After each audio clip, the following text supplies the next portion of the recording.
Okay, so we're at the end of the lessons. It's taken a little bit longer than a year, which is okay. And this is lessons number 361 to number 365. And actually, when I read these lessons now and understand how this works, and there's going to be one more video to cover the last part of this, which, well, there is not a title. It's the last, there's a last, I don't know what you would call it, an afterward. Probably it's the best thing you would call it, an afterward, or,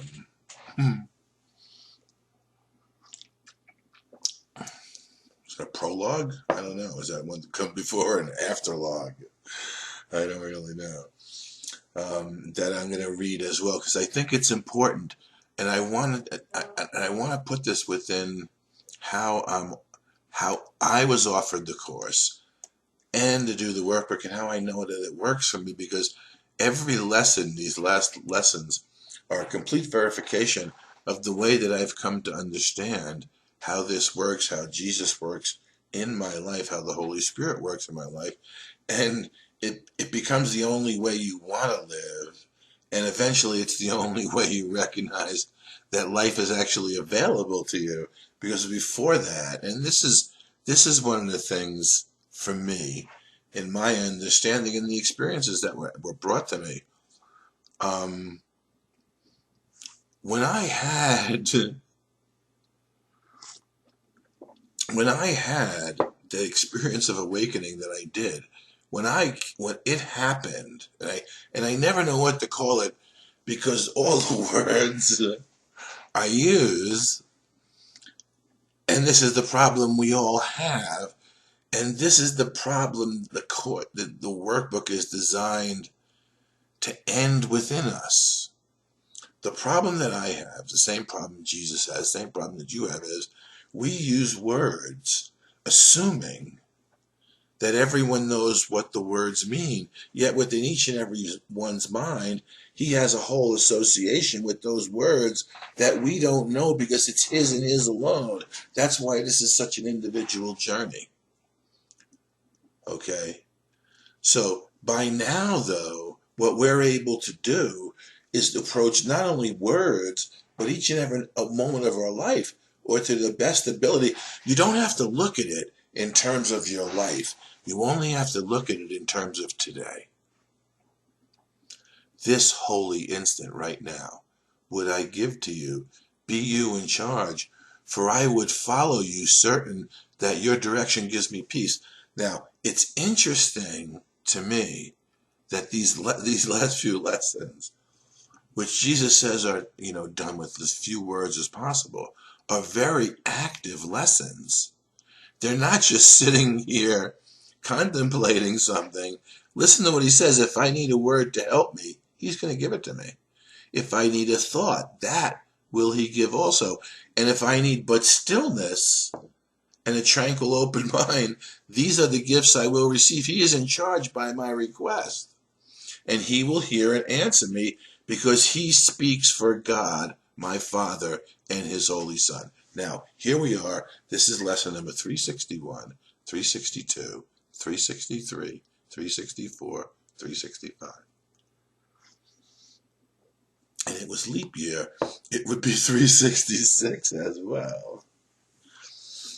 Okay? This will become our constant practice, because when we read the next part, you'll understand why there's no necessity to be doing this again, because the joy is now going to be in the ability to live each day sufficient unto itself, so that our mind, having trained it in a way, and now utilizing let's call the power of our mind, decision, desire, okay? In the way of mastery, they talk about things more in terms of desire and passion. The Course talks about in terms of decision and will, okay? Yet we're talking about the same thing. People, and there's the reason why. The reason why is the reason why I said in the beginning. Because people hear particular words in a way that associate with them, that either allow them to understand and feel. Their mind, their thinking becomes connected and aligned with their feeling. And there are certain words that allow them to do that. And the Course in Miracles uses will and decision. Way of Mastery uses passion and desire. Fundamentally, we're just trying to align the thinking with the experience, the heart, the feeling, so that decisions can be made not based on what's going on in our mind, because we've freed it now and we're in a condition of being aware. We come in honesty to him and say, we didn't understand.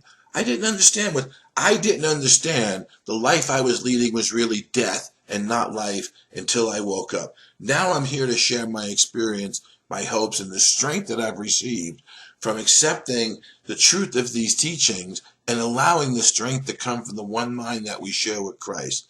Now I've begun to understand. In that experience, I understood I was doing it completely backwards. And then through the workbook, Course in Miracles, I've learned to learn. This is what this is going to say. And ask him to help us to learn his lessons through the voice of his own teacher. Yes, he knows. He's gone beyond where we are. Jesus was a man, an illusion of a man like all of us, yet Jesus subjected himself, as we did by consent, to being an illusion of a man, to go beyond that illusion, to become the voice of God's own teacher, so that he could tell us how he learned to learn, what he learned to use to coordinate, triangulate, and align with the will of God, and then live each day in the condition of being certain that if he stayed within that, it would be given him to know what to do. And the purpose and meaning in his life, being in that communication, didn't give him the need and necessity to meander in thoughts about things in the world, because he was imbued through the communication with the joy of the meaning and the love that we are in reality right here. That's what we can do. And if no matter what it is in the mundane world, and notice there's no place in there that says, and now you can go and teach this to other people. It's about learning. Would he hurt his son? Or would he rush to answer him and say, this is my son, and all I have is his? Yes, this harkens back to the prodigal son. Be certain he will answer, yes. Now the training is, and this is why we have to get beyond the formality of the lesson and learn to use our own trust, our own determination, the power of our own decision to show that it is in us, not in the book, and you can do this. Yeah, it's trial or error. Take it out for a test drive and do it. Stop going back. Let the day be sufficient unto itself. Utilize this now open. If I need them, and more than that, no one can ever have. For in these words is all there is, and all that will be throughout all time. Listen, the communication you have with God and all your brothers is all there is. Everything else is an illusion. None of it's so, and our only function here is the salvation of the world, our own salvation, the salvation of the world, by reestablishing communication and living to the truth of that communication. Not trying to change anything, including the script in which we're participating in, but allowing the voice for God to speak to us and then through us. You know all the little synchronicities in the course of the day? That's what this is. If we need a word, if we need all of a sudden this, we can live in that wondrous state of childlike mind, not by regimenting us. Oh, nothing I see means anything. Nothing I see means anything is the joy of what this is saying. We come in honesty to him, and we did not understand, and ask him to help us to learn. Jesuits helped me to learn. This has taught me to learn. If anything I would want to teach, it would be to help you to learn. I've been given very specific instructions on how to do that, yet this is that. Now, I don't need to save you. You're already saved. I don't need to tell you what to do. You already have a guide within you, and you could spend the next 6 days training your mind so that we can get on with this and have it be individualized. Not that we're going to do the dirge. Oh, I've just read some of it. Well, today I finished the Course in Miracles for the 4th time.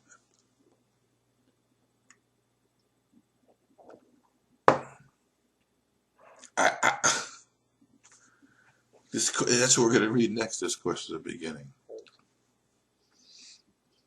We are all made of the same stuff, the same divine, whole, perfect material that we'll call our soul. We all have the same attributes, mind and heart, and they all work the same way. The machinations and fragmentation and imagination and individualization and the need to particularize and define presents everything as if it's different and therefore disjointed. But the manner in which it occurs is very lawful, the undoing is very lawful, and then the utilization of the truth to live our final sojourn in space and time in a way that demonstrates the truth of who we are and makes up for all and every. I wish I could show this to you, but this is one of the functions and the gifts I will receive. An open, tranquil mind. When your mind is open and tranquil in the peace of God, vision is your gift from God, and you can see. I can see right now how this works in my mind eye, but that's the miracle to me. The joy of being able to see that as I sit here and talk with you and know that you're participating in it whether you like it or not. And know that you will come to like it when you see what it has to offer you. It gives you everything you've always wanted, except it doesn't give it to you in a form association that can be lost in space and time. It gives it to you through the learning that you willingly say yes and make decisions to undergo so that your mind is open, no longer sealed by what you didn't understand, because you recognize what's not understandable is not what we need to understand. The truth of who we are is totally understandable because it's all that's true. And then that which is not understandable simply becomes what we laugh at in the course of the day because it doesn't have the ability to bother us. We're in touch with the source of meaning in our life, in a direct flow of communication that is life. And this will take us beyond the need to be crucified once again and living in the resurrection. Together we will. I don't know how. This is the joy of what it is that we're doing. I don't know how it will occur. I do know it occurs. I don't know how it will occur to you. If I told you, you would try to live to the form. I do know it occurs to you. And the joy of the utilization of these last lessons is the open-mindedness that you're going to take to the rest of the days, each day being sufficient unto itself, with the lesson brought to you that you can be learned quite readily because you've already done the work to teach yourself how to learn, accepted the joy in learning, become a happy learner, and now you're meeting the day in an entirely different way for an entirely different purpose than you did once before. This is my son, and all I have is his. And wait until you start to begin to glimpse all that your Father has to give and all that is yours. it'll make everything in the world pale and shadowy. And yet, it'll allow you the ability to use everything that you're given in the world for the joy of expressing the truth of the experience that you have when you know of the abundance and love that is your inheritance from your Father's storehouse. And now we can walk around. And the joy is in the communication. Each moment of communication is a moment of rejuvenation. So we ask for that reason, and it comes in a form, some form of peace. God's answer is some form of peace. That's what this is saying again. So now we're learning to trust it. We're learning to trust. The action of our mind is to trust. Be willing to accept everything the way it is.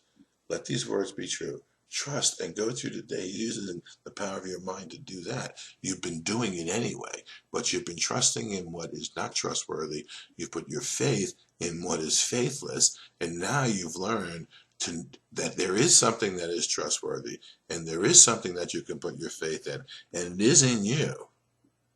And it's in you and in every one of us because it is the nature of who we are, to be who we are created to be. That's part and parcel of the creative reality, which is God our Father created.